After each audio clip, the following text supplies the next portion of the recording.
আসসালামু আলাইকুম, সবাই কেমন আছেন? আলহামদুলিল্লাহ আমি অনেক ভালো আছি। তো আজকে ছাদে উঠে আসছি, আমার বাবার ছাদ বাগানটা আপনার সাথে শেয়ার করবো। তাহলে চলুন ছাদে কী গাছ আছে আপনাদের সাথে শেয়ার করি।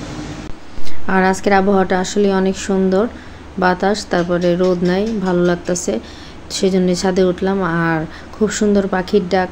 আর ছাদে উঠে দেখি আম গাছের মধ্যে মুকুল আসছে, আর এগুলো দেখে আসলে ভালো লাগতেছে। বেশ অনেক মাস পরেই আজকে ছাদে উঠলাম। আর আমার বাবার ছাদ বাগানে মোটামুটি সব ধরনের গাছ আছে, 12 মাসে আম গাছ আছে, লেবু গাছ আছে, করমজা গাছ আছে, মেহেদি গাছ আছে, বেগুন গাছ আছে, পুদিনা গাছ আছে, তারপর অনেক গাছের বাহার। তো প্রায় প্রতিটা গাছেই ফল সবজি ধরে আছে। তো এই যে দেখেন পুদিনা গাছগুলো একদম সবুজ হয়ে আছে। আর মাশাআল্লাহ এই লেবু গাছটাতে অনেক লেবু ধরছে। কিন্তু আমার বাবা অসুস্থতার কারণে আসলে সেইভাবে গাছের যত্ন নেওয়া হয় না।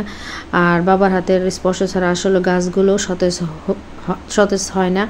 তো আসলেই যেটার মালিক সেটাতে হাত না দিলে আসলে এই গাছগুলো সতেজ হয় না, সুন্দর হয় না। তারপরে আলহামদুলিল্লাহ প্রতিটা গাছে কম বেশ আম ধরছে, মুকুল আসছে।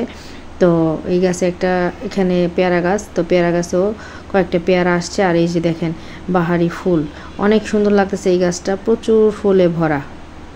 আল্লাহ হাফেজ, আসসালামু আলাইকুম।